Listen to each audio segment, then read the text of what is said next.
Good morning, good afternoon, I think. Afternoon, it is afternoon. Good afternoon. Can you please introduce yourself to me, but also to the camera about your name, your profession, how'd you get here?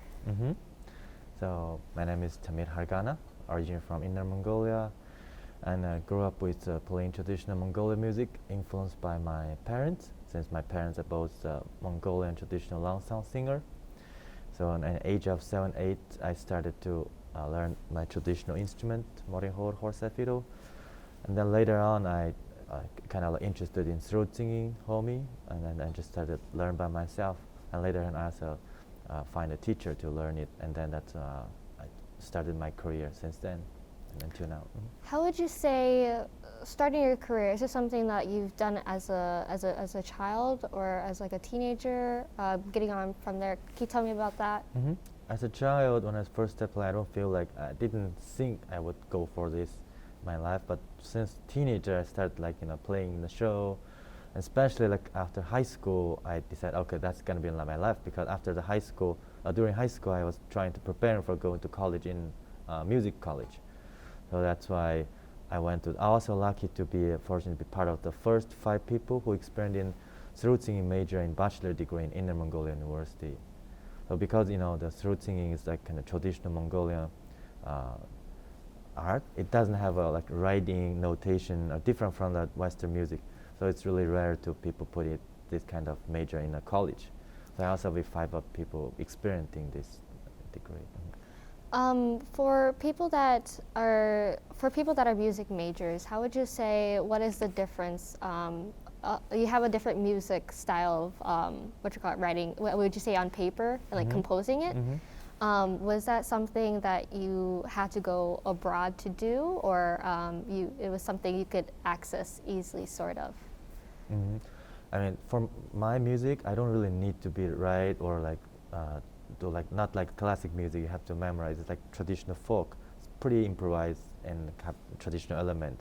But what we do in the majors, we try to use this traditional art to kind of try to record it, maybe writing in a notation. So maybe in the later generation, people can read the music and also can sing this song.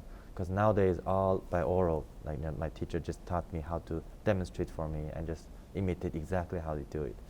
So that's why that's also kind of one of our project, to trying to put this ancient musical to Western notation, I would say. You mentioned project. Is there another organization that you're part of to preserve the culture and the music, or you've collaborated with other people? I mainly collaborate with different people. I come here by, first I was like doing some a culture exchange from my school, Inner Mongolia University, to US like 2 times, like 2010 and 2011. That time I learned something in here, like the music playing really freedomly, like they have like jazz, blues, improvise. I didn't know that back in the time. So I decided to come here to learn music. So that's like 2014, after I graduated from Inner Mongolia University, I come here to learn English, and then I went to Northern Illinois University for my master degree, world music.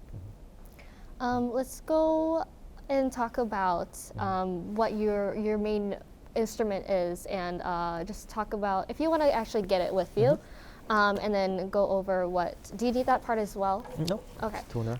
And just tell me. So it's a string instrument, and tell me more about it. So this instrument is a national instrument from Mongolia. It's with symbols horse head. You can see it, horse head. It's all handmade instrument, and although it's 2 string, but actually it's 180 and 150 because it's traditional horse tail. And this instrument is a simple everything, because traditionally you can play with like in this way, plugging lute way, or you can also like playing like in both way. So I think also my career also started from this instrument called Morinhor horse fiddle.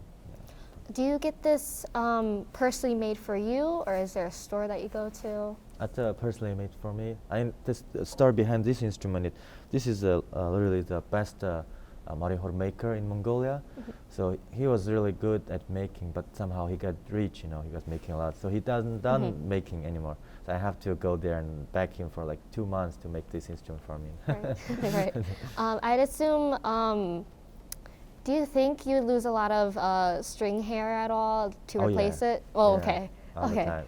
And let's talk about the headpiece. So I know that you mentioned earlier outside that the style it was like imitating a horse.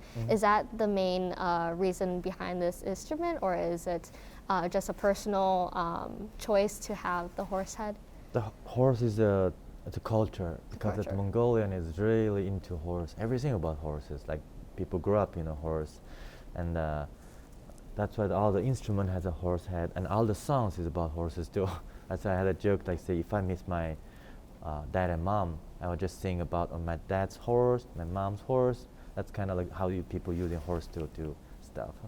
Let's talk about uh, the connection between you and the music. What is it about you that inspires you to keep going with it? I think the first I started, I just like it really much. I like it since my parents are both musicians. I get used to when they're touring. When I was a kid, I often go with them. I see the other people singing. I think I kind of like the live. And then when I started learning music, I really enjoyed it. I like to listen. I like that feeling of being on the stage, the like feeling of people listening my music. I think that keep me going. And I didn't do anything else other than that, I guess. And have you considered playing a tour? Have you started one at all? Making you I think you mentioned off camera. What is it that you've gone to different schools and talked about your instrument? Is that how you spread the word around, or what other ways? I mean, I did have some tour before COVID. There's a lot of tour, but since COVID started, not much tour. But there's like small tour, 1 week tour, from different band that's going on. But hopefully the COVID thing can cool down and all the tours thing can start it up again. Yeah. As a side note, how was those tours like? Was it somewhat like this, where they had a panel to ask questions, or was it just to showcase the talent and next? Usually the tour is more. It depends. If it's university, they have like daytime. You have like in the daytime you could do class, or within class you have some workshop with PowerPoint and like similar like this, or more talking and playing. At the nighttime you have concert without speaking and something. Usually that's kind of like a college tour. If you're going for, or if you're going for festival, just like playing, and it depends what time. So. Because we've covered one aspect of what you play, but let's also talk about the singing. Briefly explain what the singing style is and anything about it. So this singing called homi. It's a throat singing. So basically one person can sing 3 to 4 notes at the same time. You can also change the pitches. It's a traditional Mongolian singing technique, which is the imitation of the surrounding area. Like, people living in the grassland, you have like sheep, cow, and all the animals, and the river sound. That's how this singing technique started. People started imitating all of these sounds. Imitating the nature and the voices.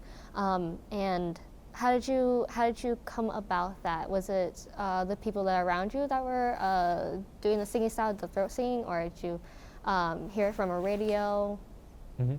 First, I heard it from a radio when I was a kid. So even in Mongolia, both was during the 90s. It was the culture almost gone, because both in Mongolia was Communist Party during Soviet part, and Inner Mongolia also in the revolutionaries during 70s. So during that time, both Inner Mongolia and Mongolia lost this culture, and then later 90s, when things get better, people started to pick up this culture again. Now it's becoming another popular culture, popular singing style. Again. A popular singing style. And I feel like we should delve more into what the different nature sounds mean. So I know horse is a big, the animal, and the connection to the people as well. That's important. Is there anything else that is related to that? I know you mentioned cow, was it earlier? So we have a famous 5 livestock. We say like we have horse, camel, sheep, goat, cow. This is the 5 main livestock in grassland. So those 5 are kind of like symbol too. People often use those animal totem to carve their instrument. Like you can have like different. You can even have swan's head too for some of the instrument. As long as you have the animals in your land, people used to do it with the instrument, just carve it. I think I'm on my last question here. What in order to, we said, or I talked to you about, what is it? Obviously preserving the culture, and letting people know the word as well. Is there, what is next for you? What is your next, is this a continuation of your mission? Is it, what is next for you? Let's Yeah. just say that. Good question. It's probably a continuation mission because when I first traveled to United States, I actually learned the Mongolian music or nomad Central Asian music is not really popular in here. Like in a world music or SM music college in SM academic area, people really know about Indonesian or Indian or East Asian like Korean, Japanese, Chinese music is really popular in all that, but not many people know Mongolian or Tibet.